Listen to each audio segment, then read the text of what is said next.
You ready? 'Cause I couldn't be happier than right now. See if you know it. Should be with me until the end of time. I'm feeling it.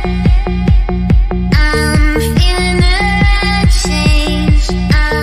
Hello, how do you do? We are the boys from Club at 22 and Glasgow is blue. Welcome to our club reaction pod to Rangers 2, Celtic 0 in the fourth round of the Scottish Cup.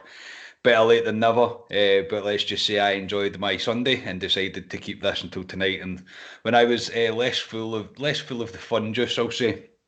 I am your host, Scott Carney, and the old band is back together to bask in the glory of beating the best team in the league with absolute ease. It's Ali Pearson, first of all.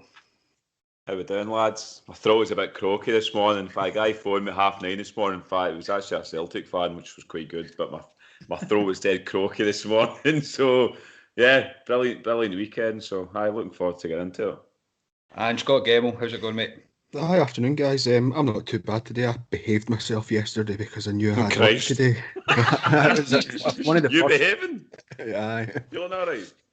I think that's probably the first time ever Scotia's probably behaved himself, whether he had work or not. But well done to you, mate. No, I was working today as well, but I had a few. Today's been a wee bit of a slog, but absolutely well worth it. The smiles not really came off my face today. So yeah, we're going to go through the Celtic game first, the Old Firm.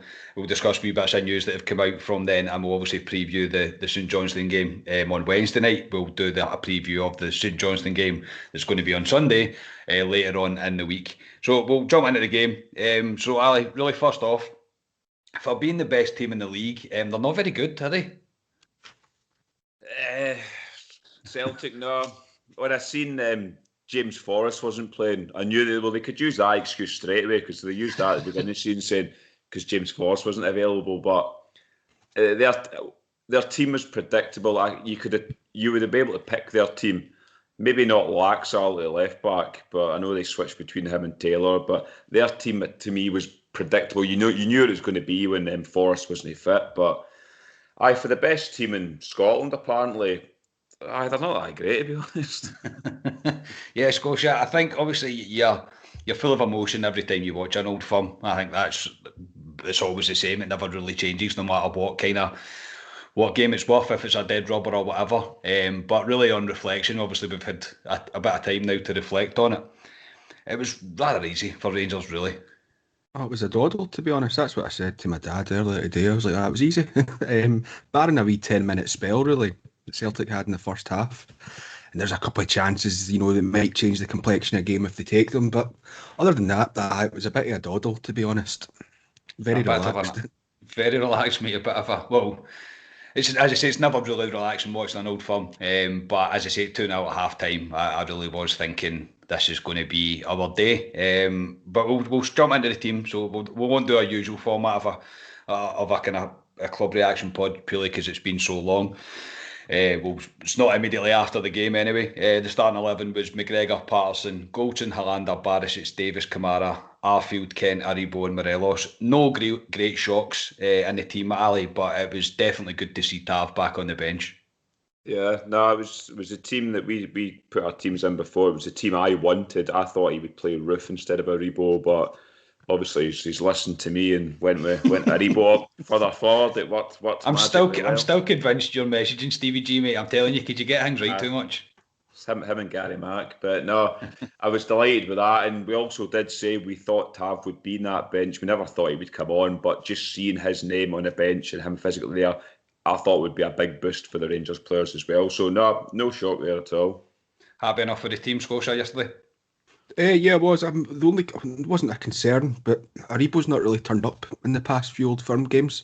So I wanted maybe either Roof or Wright playing personally, but that wasn't any shock there. And Aribo had a decent game, so.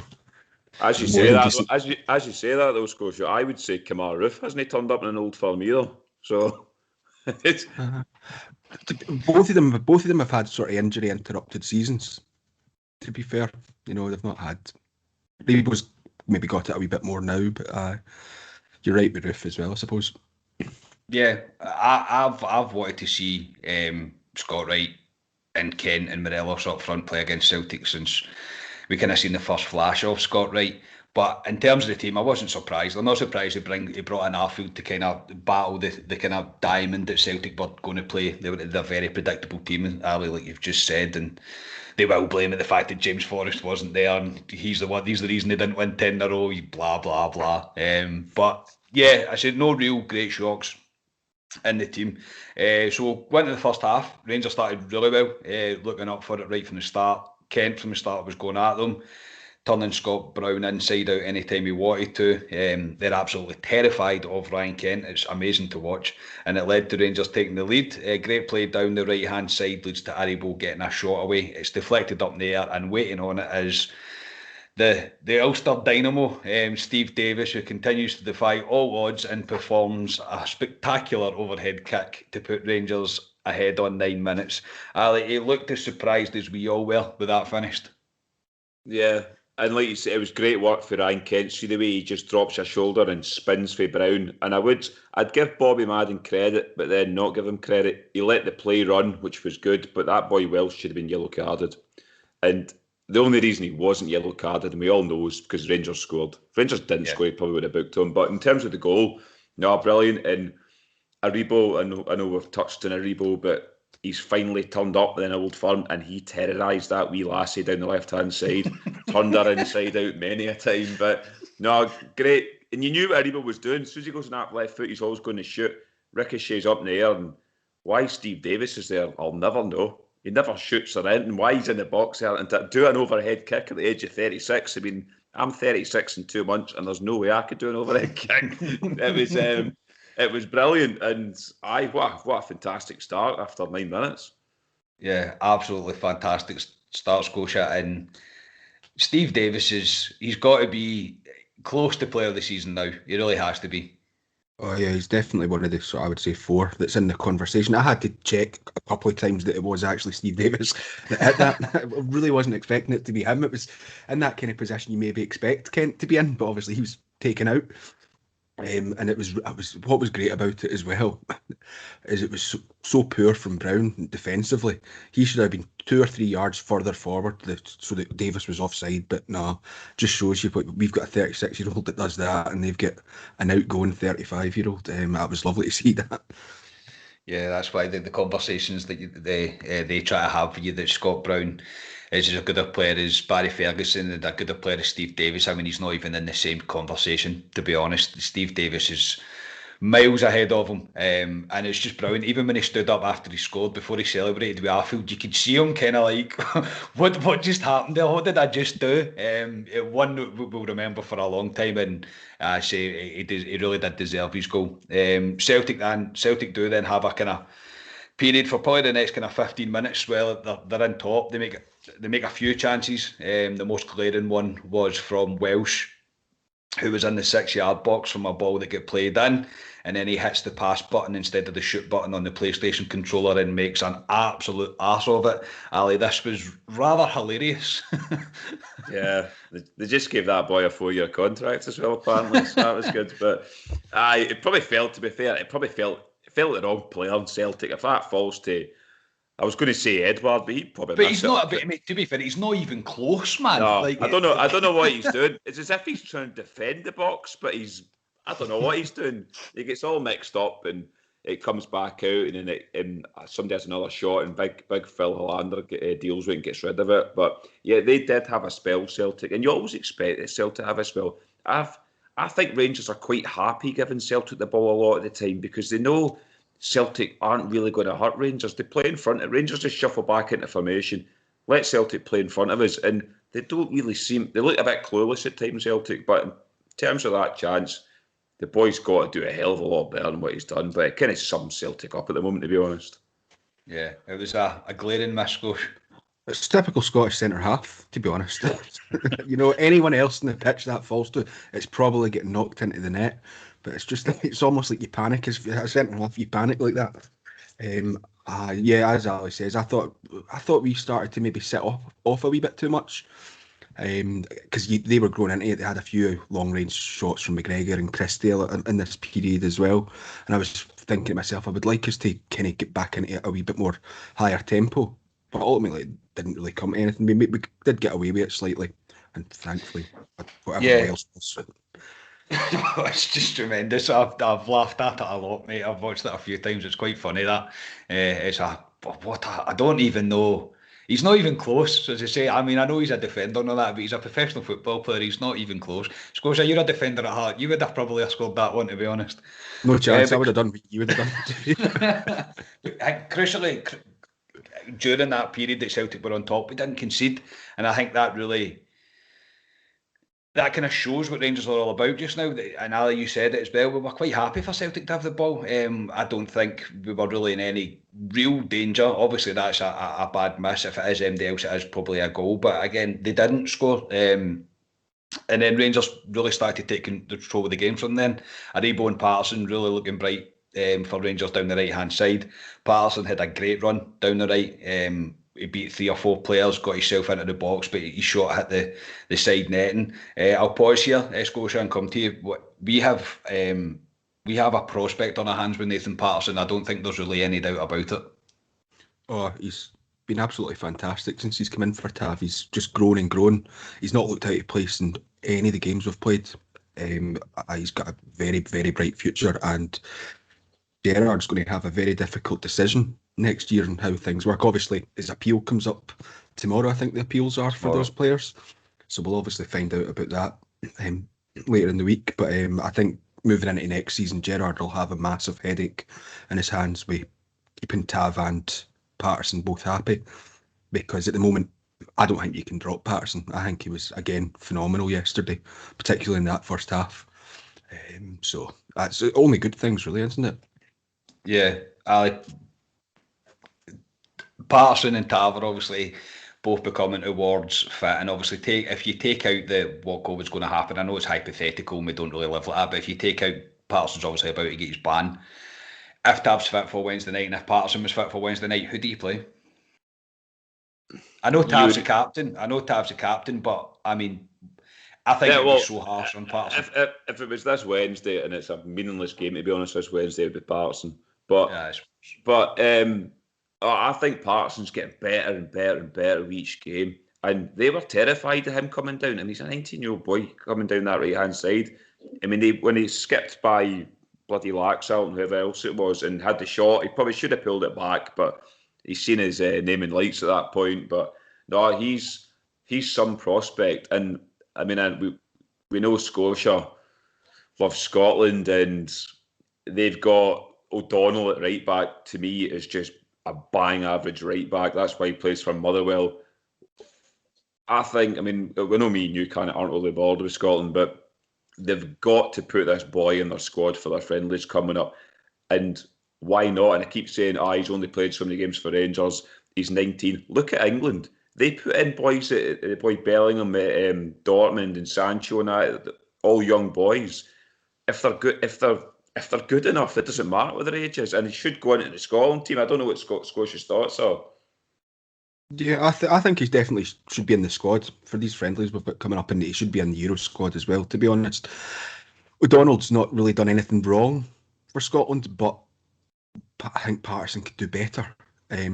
Although obviously with the games that we're going to play in the Euros are against far better opposition on paper than ourselves, so whether or not we have that kind of attacking intent for Scotland during those games, don't know. But I think Patterson should definitely be in this squad and be getting game time and pushing O'Donnell, because it's one of those situations, similar to what we've got, obviously with 2 better right backs, O'Donnell, but it pushes the other player on as well to keep their performances up, so it can only be a good thing.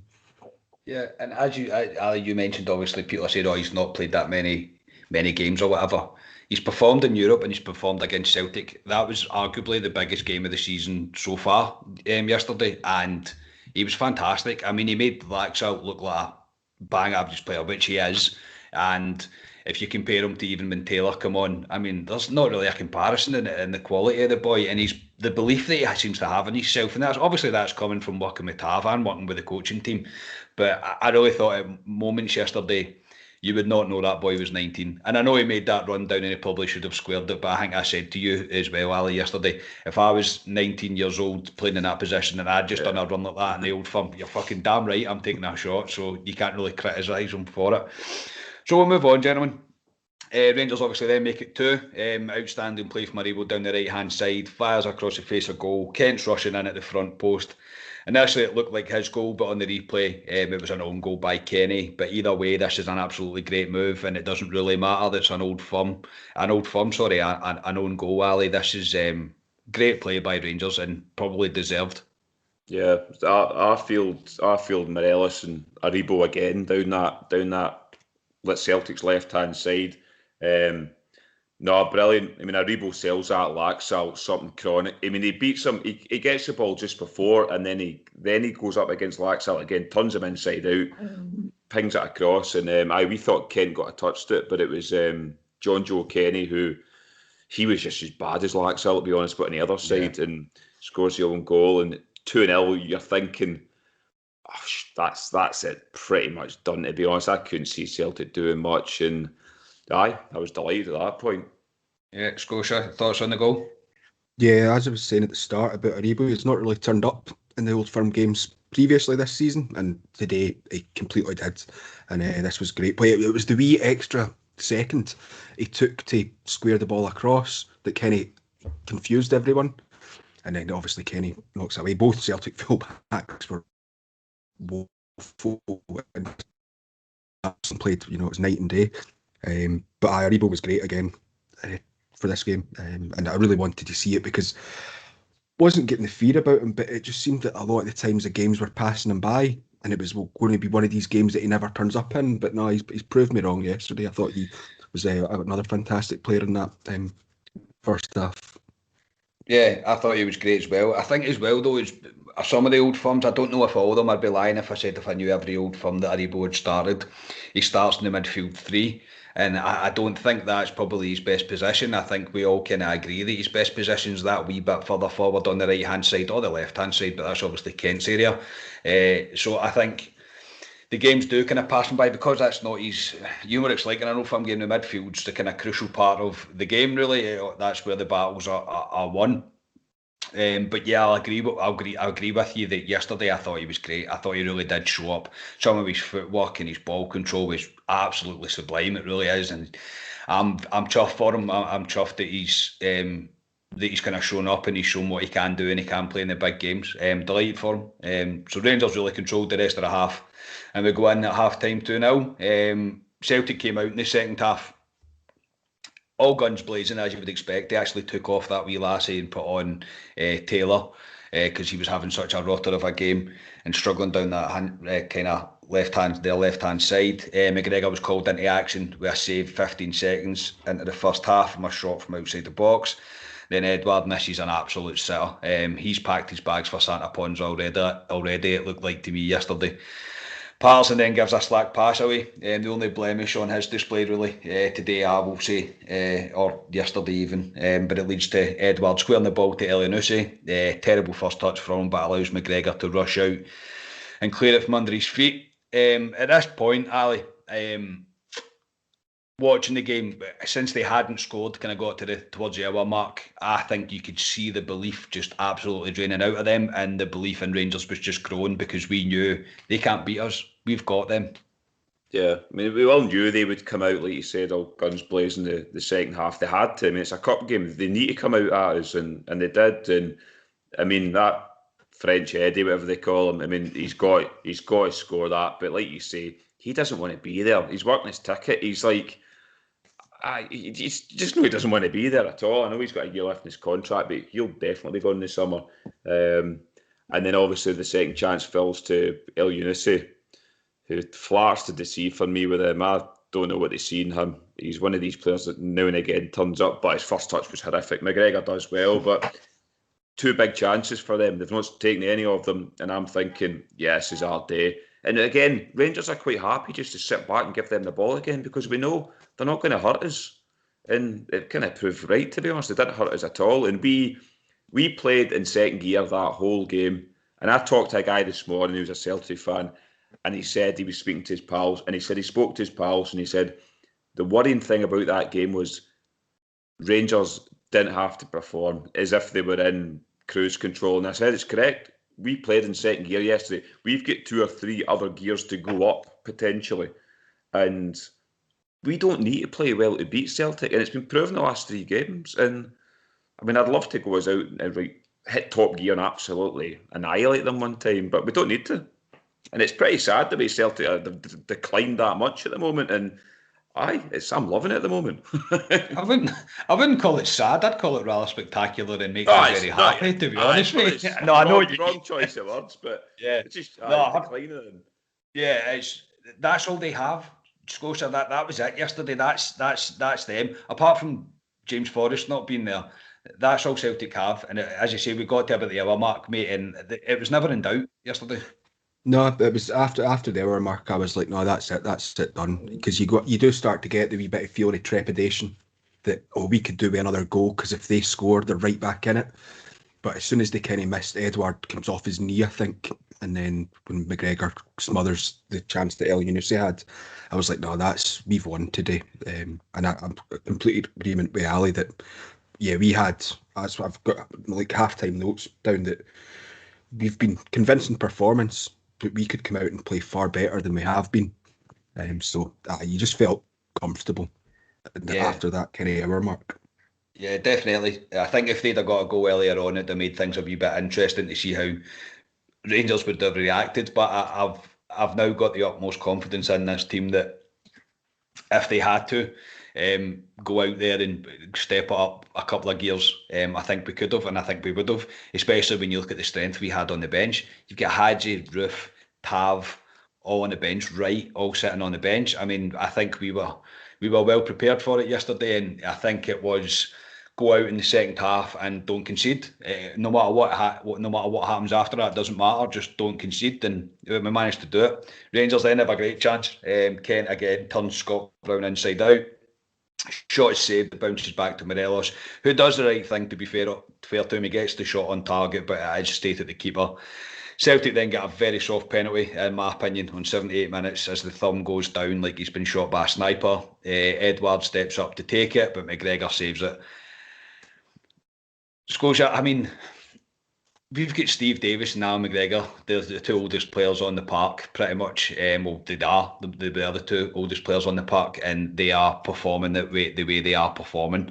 You're running out of things to say about McGregor.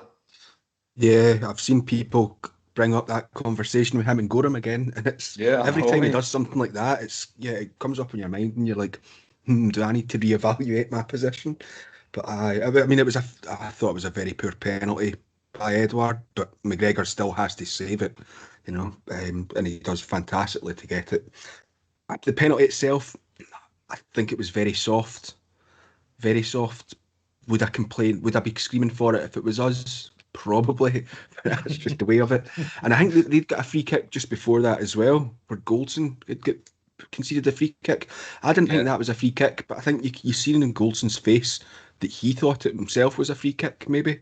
But it was a very soft penalty. But what McGregor's been doing this season, unbelievable. I mean, after that, obviously the save from El Yunusi, and then that penalty save, he's right into the man of the match conversation after that. Yeah. Alan McGregor doing what Alan McGregor does, Ali, and breaking Celtic's heart. That's twice he's done it this year, and I think he's in their heads, Alan McGregor, now. I really do. That's 2 penalties they've struck against him. I mean, the one, is it 3 penalties now, actually? I'm trying to think. Or is it 2 penalties he saved? 3. 3. He saved one for Christie. He's 3. Yeah, it's 3. Yeah, so, no, like I say, I mean, I agree with Scotia in terms of the penalty. I thought it was really soft. I would claim for it as well if it was Rangers, but claim for anything. But it was very, very, very soft, and big French Eddie steps up, and it was a poor penalty. But McGregor's got to save it. He does it. And at that point, you're going, that's them dead and buried now. Absolutely dead and buried. It was actually quite a good way that they missed a penalty as well in that game, because it makes it even sweeter. It does make it even sweeter, mate. It makes it even better because they don't have an excuse. They've got nothing anymore. They don't have really anything. It's a penalty that probably shouldn't have been a penalty. and they still can't score. I mean, they had their chances to do it and they didn't want to, and it just confirms. I mean, that Edward, he's packed his bags, he's ready to go. He's only seen out to the end of the season. It's quite clear. But yeah, they look defeated, they look lost, they look like they couldn't be bothered. Downed all tools, all the cliches that you want. They're done. They know they are, and they can't beat us. And I don't think they'll beat us this season. Rangers didn't, as you've said, Rangers really didn't get out of second gear in the second half. The result was never in doubt. And Glasgow is blue, and it finishes 2-0, and we really couldn't ask for any more. This team is, Ali, this team now knows that Celtic can't beat them. They now know that we have their number. We now know as fans that there is a massive gap opened up between us and them. Out of almost nowhere, this kind of gap and this kind of the kind of decline of them and the rise of us, which doesn't get spoken about enough. But this team's going to go down in history, I think, this Rangers team. Yeah, I mean, we'll have a pod on this season, but I could never in my wildest dreams imagine a season like this, especially how important the season was with them going for this fucking so-called 10 in a row. But the decline of them and the rise of us, and we've only added a few players, Rangers, and they've pretty much got the same team they had last year, and they added some players on top of that, and we're streets ahead of them at the moment now. And Celtic, I mean, that Dominic Mackay for the rugby came in and was sitting there last night looking at that. I mean, what a job he's got, because half that team that played there want to leave. The problem Celtic's going to get now, these players that want to leave, they're not going to get the money that they've been touting them for the last couple of years, because they're not like your Christie's, for instance. He's done nothing for 6-7 months. They won't get what they think they could have got a year ago. So, yeah, they need to try and get rid of players, and they need to build a team. Well, we have a team. We've got a structure there, and all we need to do next year is add 2-3 quality signings just to come in, tick us over. They need to overhaul a squad. We could potentially go on and dominate in Scottish football for a while. It's that far ahead at the moment. And another thing, Rangers Twitter last night, I mean, we all had a laugh about it, Karen, when it came out, but we are trolling that mob as well, and it's brilliant. And we should be doing it, because they've done it to us for so many years. And when Rangers Twitter and the Facebook come out saying we've just beaten the best team in the league, I thought, that's fucking brilliant, man. Keep it coming. And it's just the beginning of it, because we've still got the 15th of May to get a trophy. Hopefully we get to the cup final on the 22nd and get a double. It's just beginning, all this. And I walked through Glasgow today, and all the bus shelters had all the "Can you see us now?" the 55, Gerrard's a legend, all this. It's brilliant. And as Rangers tweeted last night, Glasgow is blue. Yeah, Scorsese, you couldn't dream this season. You really couldn't. Oh, it's been fantastic. And I think big thing for me is Gerrard's been given time to develop the team and get the team into this position. You know, it's taken a good 2.5 seasons to get us where we are. And seasons past, a lot of us would maybe be screaming for change because we weren't doing good enough. You know, we've maybe got a wee bit of a respite with what happened with COVID and whatnot. But he's been given the chance to develop, and you can see, I mean, just in Europe, in the league this season, you can see how good we've become as a team, and it's been absolutely wonderful to be a part of and watch. The only downside is we're not in the stadium for it, but can't have everything. Can't have everything, mate. No, that would have been just too perfect, really, if it could have been in the stadium. And it was made even sweeter after I'd made the phone calls to the people after the game, spoke to my dad and whatever else. I then sat down with a beer and watched a very public meltdown by Gordon Strachan. It was a good one to watch. It was like, someone come get your dad. He's drunk and making an arse of himself. Honestly, it was absolutely spectacular. If you haven't seen it, go into Premier Sports and watch the post match. I had no idea what that guy's talking about. I mean, it was spectacular in every sense of the word. Somebody should have just put that, you know, the old-fashioned hooks that used to get on like straws and that, just a hook around his neck, just right, you sit down. But the tears are brilliant. This is what you want. They're all hurting, and it's all about Celtic's demise. And to be fair, Premier Sports did turn into a bit of a Celtic show, to be honest, about them. It wasn't about Rangers, it was more about Celtic. But fuck, that's just the way it's going to be. That's what we need to put up with. But we'll move on. Ali, who you going to pick for your man of the match yesterday? It's hard because I don't think there was one player that was head and shoulders above any other player in that team. you could get through them. I thought Big Phil Hollander was really good. I thought he marshalled that bloody French Eddie brilliantly. Patterson, Davis, McGregor, you go through it. If I was hard pushed, I'd give it to Aribo. He set 2 goals up. He's finally arrived in an Old Firm. He's came to the party. I've blew smoke up Joe Aribo's arse all year, but he's never turned up to an Old Firm, like Scotia said. He turned up yesterday, and he was only probably playing at 50% yesterday, Joe Aribo, to be honest, because that's all he had to do. But set 2 goals up. Could have had another one later on as well, with Davis flashed a ball across. But yeah, for me, I'd give it to Joe Aribo. Scotia? Yeah, there's a few contenders. I thought Patterson had a really, really good game again. And as I mentioned earlier, McGregor, with the saves he had to make, comes into the conversation. But it struck me maybe about 70 odd minutes into the game that Davis had been absolutely fantastic.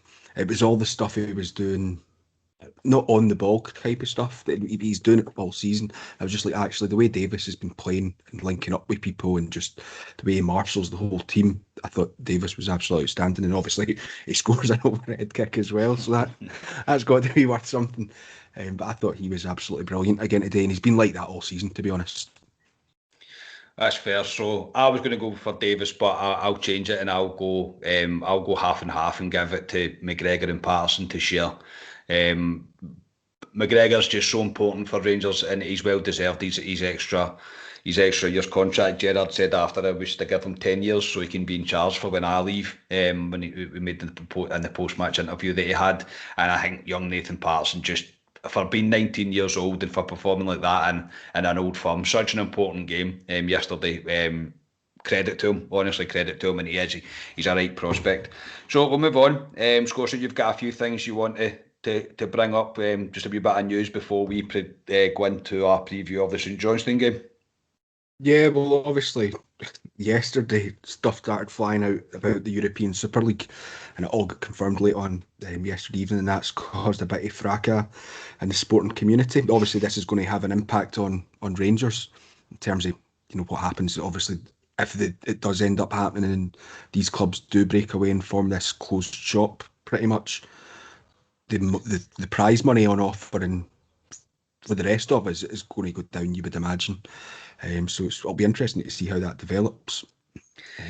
I think the thing that I've seen with the Super League is UEFA are not going to let this happen. Do you know what I mean? And it's really up to the players and the teams, I suppose, to really value or weigh up what they want. It is all about money. Of course, it's all about money, this Super League thing.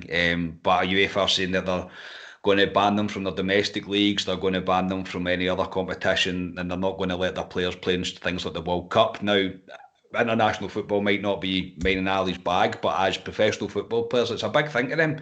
And there's a lot of international players that play in the English Premier League, so I'm shocked that it's came out like this, and I'm shocked the way it's happening. I don't think it's good for the game. It's my first instinct on it. I don't think it's a good thing for the game. It's just this invitation only franchise money making thing that they want to do. Ali, what's your thoughts on it? Yeah, I mean, I'll be honest, I'll need to read more into it. I did have a sort of glance today. I listened to Gary Neville, had a good 3-minute spiel you'll see in Sky Sports. He spoke like a fan, to be honest. I'd urge people to go and listen to that. It was really good. I know Monday Night Football's on tonight with Carragher and Neville again tonight, so I'm sure they'll get tore in it again. But it's all money. All these clubs are interested in, and it's the folk that own the clubs. They're not interested in football, not interested in fans. It's all to do with money. That's all it is. And you've got teams like, in this so-called Super League, they're going to teams like Tottenham Hotspur, Arsenal. They can't even get in the bloody Champions League, and they want to go and horse off in this other league. I mean, it's a joke, to be honest, and it's a joke towards the English Premier League as well, and all these other teams that are going to be in it in their leagues too. But it's all down to money, and it's a pretty sad thing, to be honest. But yeah, if I was a fan of those clubs, I wouldn't be too chuffed, because they're not listening to their fans at all. They don't give a monkeys about them. It's all money. It's all money, yeah. Scotia, what's your thoughts on it? I know you've obviously just brought it up, but what do you think about it? Yeah, I've always known it's something like this is going to be happening. It's always been discussed since I've been watching football. There's always been talk of this. I mean, there was talk of Rangers joining an Atlantic League, Rangers and Celtic joining the Premier League. to be honest, I've never really been in favour of that. I've always been of the opinion that I would prefer Scottish football as a whole to get better. I know some people might not agree with that, but that's my view. I've never kind of been on it, and it's all just down to money. Obviously, your likes of Bayern Munich and Dortmund, they're not in it because they've got a legal requirement that their clubs need to have a 51% fan ownership. So you can clearly see that it's the money guys behind the club that own these teams. I'm not looking forward to it going ahead. It's going to be very interesting to see what happens because something will now have to happen. I think what JP Morgan have got like £4.5 billion or something. I think they put behind it. So it's clear something's going to happen, but it's going to rumble on, and it'll be interesting to see how it affects things like players' eligibility to play in international tournaments and things like that. It's not great, and I agree with Ali. Neville's interview was really good yesterday. I've seen that. That was I totally agree with kind of what Neville was saying there. I think there's going to be loads of things about it, like contracts and all that with players is all going to need to be discussed. It's completely different, well, not rules, but there'll be different terms and conditions or different things. So there's a long way to go with it, but I'm initially surprised that so many teams have decided to sign up for this because it's taking the heart out of the game, in my opinion. I just don't think it's right. It's not all about money. Well, maybe it's because we are in the Scottish League or whatever, I don't know. I'll go along with you, mate. I don't think the Atlantic League or Rangers going to England is the right way forward. I think Scottish football should improve as a whole.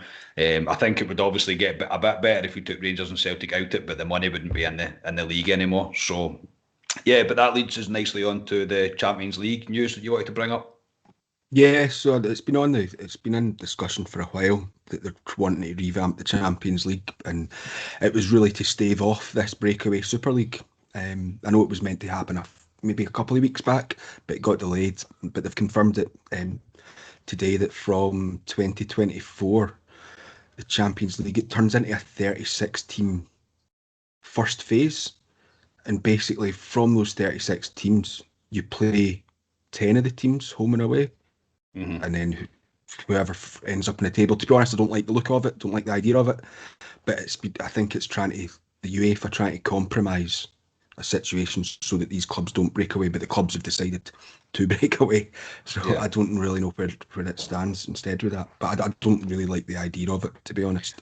They tried it before, didn't they? A whole restructure of the Champions League thing. They just try to get rid of the group stages, but why try and fix something that's not broken? I know, as you say, it's trying to battle this Super League thing, but just leave it be. I suppose it's really going to be all about what happens with this Super League, whether it does happen. I can see legal battles pending. I don't think there's any doubt about that. UEFA will be getting all the lawyers ready for this one, so we'll need to wait and see where it comes from. But I'm the same, mate. I don't like the initial look of it. Ali, have you seen it? I've briefly seen it. I know they broke a couple of hours ago, but I mean, like they tinkered with the Champions League, like you said before, and I think there was 2 group stages you went through at one point. You had one group, then you go into the next group, and that was a bit of a shambles. But I like it, the format the way it is. I enjoy that format where you get into the group stages, there's the buzz about it, and the knockouts. I just enjoy the way it is. But like you say, it's set up now because of this Super League that's on the horizon. So yeah, we'll just need to wait and see what happens with it. Yeah, carry on. I was just going to say, they have this the daft wee rule in it that clubs, there's like 2 wildcard places for clubs that maybe haven't qualified through their league, but then do it based on their historic European performances. And it's for your likes, obviously this season, Liverpool wouldn't be getting into the Champions League for next season if it was in place now. It's for stuff like that, which again, it's not something I really like, but money talks. Money talks, mate, definitely. Anything else, mate, before we go on to the St Johnstone game? Two quick ones. I seen something in the article in the Glasgow Evening Times that the SPFL have reached an agreement with Sky that season ticket holders will be able to watch their team's games from next season, and there'll be a pay-per-view subscription service, so similar to what we've obviously been used to this season. But obviously, I would imagine we're not going to go have full houses in August, so you'll probably find that you'll have 10,000 people in the stadium maybe, so it gives us all the opportunity that at least we've got the football to watch. It's not as if we're being completely denied it. So I quickly seen that before I joined this afternoon. Cool. Anything That's else? good news. The only other thing I was thinking about there is obviously you recorded your pod, the Club Deck Corner pod last Friday, and I think after you finished recording that, it broke that Rangers had agreed the friendly with Arsenal on July the Yes. 17th. I was just thinking, I wonder how that's going to sit now with Arsenal doing this breakaway thing. I don't know. I've not obviously seen anything from Rangers, but it'd be interesting to see how that plays out, because when that came out, I was looking quite forward to it. But Yeah. As I say, I think this has got a lot of run, mate. I really do. I think the plot will thicken with this. I don't think there's any doubt about it. But I think announcing Arsenal, Rangers have done a few friendlies and testimonials and stuff with Arsenal. My first ever game was actually a Rangers Arsenal friendly that I went to. So yeah, it's a good thing. I like what they've done, especially for the celebrating the 150 years thing. But in terms of how it's going to affect with the Super League and that, I don't know, mate. I don't know. As I say, this is for lawyers probably to figure out. Ali, any thoughts, mate? On the Arsenal one, Yeah, yeah, no, it looks a good friendly glamour tie. Obviously, 17th of is it of July. July, yeah. yeah, So might be able to get, I don't know, 10,000 fans, and God knows what the restrictions will be then. But yeah, no, looking forward to it. Another thing I would say is we briefly talked about it in the last Club Deck Corner about them releasing that song in terms of we think season ticket renewals around the corner. The email dropped literally after that Club Deck Corner. So yeah, season ticket prices are frozen, which I expected, to be honest. They can't discount it, Rangers, because that's where they make their money. That they can't do it, so they're frozen. You've got to the 17th of May apparently to renew your season ticket, which I think's a lot less time than previous. I think you got till June last time. But if you go in their email, there's 4 different options and there's videos how you can do it. They'll send an email out this week for your specific ticket. So if you look out for that, that'll be in your emails this week to renew. I know, more money, yeah. But aye, no, as I say, I look forward to it though. As I say, hopefully we get to some normality soon and we get back to being at Ibrox. Buy the season tickets. Every time I get, I'm like, oh, see, I've just bought a house, man. I'm like, Christ, more money. But anyway, right, we'll move on to the preview of the St Johnstone game. So obviously, Rangers beating Celtic in the Old Firm yesterday. Confirmed that we are through the quarterfinals of the Scottish Cup, which is next weekend, and sets up a double header with St Johnstone this week. The cup game will be at Ibrox. It's been confirmed that it will be Sunday the 25th of April with the terrible kick-off time of 6:30. It'll be on Premier Sports. But I say, without speaking of out of turn, and no disrespect to the teams still involved in the cup, we are really in the prime position to win it. We are favourites and the double really should be ours. But that's for another show. We will preview the first game against St Johnstone, which will be at McDermott Park in the kind of glorified friendly league match, if you like, which is on, let's say, Wednesday night. And kick-off is at 6 p.m. It's been moved to 6 p.m. at the request of both the clubs. And it's only on St Johnstone TV as far as I'm concerned. Now, thoughts on the game, Ali? Parsons, we've spoke about it. Parsons probably going to get his ban tomorrow. Maybe a reduced ban. We'll see. Tav start tomorrow then, Wednesday even. Yeah, I mean, we'll probably come on to teams here, but I think there'll be big changes. And I think St Johnstone will do the exact same thing, because St Johnstone are sitting in 6th place at the moment. They've got nothing to play for. I think Livingston are 4 points above them in 5th. And then between them, it jumps up to, I think, 52 points or something. I think the next team in Aberdeen. So they've got nothing to play for in terms of that top 6 anymore, St Johnstone. So I think they'll do the exact same as Rangers, and they'll rest half their team as well, because they get nothing to play for. So I will come on to teams. But yeah, Tav, he has to play. There's nobody else that could play there, unless you put Arfield back there, possibly. But no, he'll definitely play, Tav. Yeah, you, Scotia, I think Tav will play. It depends how fit he is. Obviously, he was on the bench, but I don't know how fit he is. And it's one of those ones, do you really want to rush him? Obviously, Patterson's most likely going to be suspended for it. So probably, the fact that he was on the bench suggests to me that he should be okay to start this game, but I'm not entirely, obviously not heard the press conference, or the press conference hasn't been yet. So I'm a wee bit doubtful, just because I don't think there's any need to rush him back. Yeah. Who plays right back then? Arfield? Come on. Well, I was thinking maybe Bassey. I don't know if you could put He's the Bassey on. COVID-5. He's with the Oh, COVID. so yes. Bloody hell. All right. So I Tav don't needs really to know. play then, I think. Yeah, Tav has to play. So we'll jump into the. I've said before, I'm not particularly bothered about the invincible season being unbeaten. I'm not really bothered. I'd take a draw Wednesday night, no injuries, get out there without any kind of dramas. It wouldn't really bother me.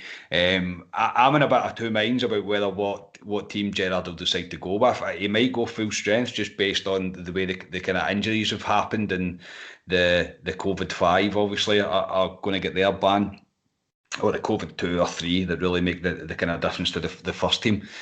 So we'll try and predict a team, but we're probably going to be miles wrong, to be honest. Ali, do you want to go first, mate? Yeah, like I said, I think he will make wholesale changes. I think he hinted after the Old Firm he will do it. I'm the same as yourself. It'd be nice to go this season invincible. Does it bother me? No, to be honest. The league's done.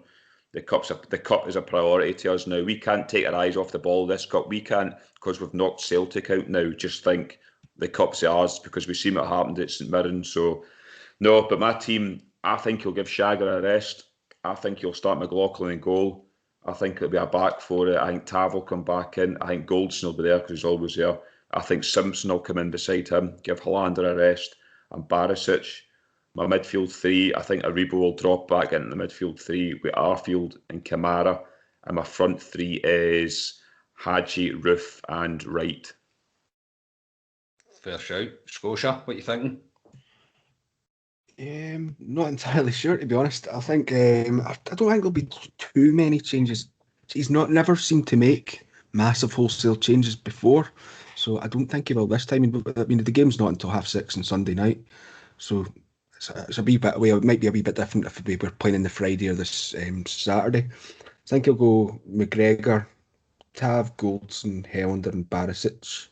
Midfield, Davis, Kamara, Aribo, and then where I would make changes personally would be up front, and I'd go with Roof, Itten, and Wright up top. Yeah, I'll go with your back line, Ali. I think you'll play Simpson. I'll go with the midfield three that started yesterday. I think it will be Davis, Arfield, and Kamara, and up front I think it will be Wright, Roof, and Hadji. Yeah, I think it'll be Hadji. He's not played in a while, so it'll probably be Hadji. I think Hadji will definitely play, but I think Wright is also a cert. I think players like Kent will get a rest. Davis will be took off, I would imagine, but I do think he'll start. I think he'll play an hour, and then he'll kind of take it off and kind of shimmy it about as he tends to do. But anyway, we'll see. It could be interesting what kind of team it was. Obviously, if the COVID players weren't getting their bans tomorrow, I would be obviously. But I think Bassey and Patterson would both play. Zungu would probably play. But anyway, we'll jump on to what you think the score's going to be. Scores, do you want to go first? Yeah, it's a bit of a tough one. Obviously, we're playing St Johnstone 2 times in a row. St Johnstone are only 4 points behind Livy, and you would imagine that we're the favourites. So we will be the favourites to win the cup. So whoever finishes 5th potentially gets a European spot. So St Johnstone, sorry, I've got that to play for, but I still think we'll win, and I'll go 2-0 for ourselves. Ali? I had 2-0 as well. Me too. You have it as well. Yeah, I like you say, a draw when he ball, and it really doesn't ball me. Obviously, I want Rangers to win, but I had 2-0 as well. 2-0. Yeah, I'm going 2-0 as well. I'll go Scott Wright to score. But I think, I don't know, it's going to be it's a weird game. It's a weird one to try and get yourself up for, to be honest. And as I say, you're going to need to buy it through St Johnstone TV and kick-offs 6 p.m. So that'll do us for tonight, gentlemen. I appreciate you giving me your time. Obviously, we usually do it straight after the game, but I'm not going to lie, I was enjoying the beer too much and I didn't really want to stop. So I just enjoyed my Sunday night, to be honest. I think that's fair enough. But Ali, thank you very much for your time, mate. No problem. I'll speak to you after the St Johnstone game, no doubt. Yep, definitely. Scotia, thanks very much, mate. Cheers, guys. Speak to you later. Yeah, so Ali's just said there, obviously we'll come back on Wednesday night after the St Johnstone game, and then we will do a club deck corner on Friday. Obviously there'll be the press conference on Friday ahead of the game against St Johnstone on Sunday. So thank you to everybody for listening. For those watching in the video, you will see I'm wearing a 55 times the Kings of Scotland t-shirt from Blue Sea Apparel. That's a Rangers related clothing company. They were created by two lifelong fans with a passion for good design and the famous Glasgow Rangers. Thank you to them for the t-shirt. Please go check them out at blueseaapparel.co.uk. It's a great idea. The designs are really top class and it's by fans for fans. Thank you to them for the support they have shown us. I will leave the web link in the show bio and on our Facebook post as well. And obviously the shameless plug time. Please subscribe to our YouTube channel, like the videos, give the videos a wee give us a wee 5-star rating on the Apple Podcast. Leave a comment, share anywhere that you can. As you say, it really does help, really does make a huge difference. So we are Club at 22, the Champions Podcast. We will speak to you on Wednesday with our club reaction. We'll go through the game and hopefully a continuation towards the invincible season. Glasgow is blue. We own them. We have broken them. We are the people. Cheers.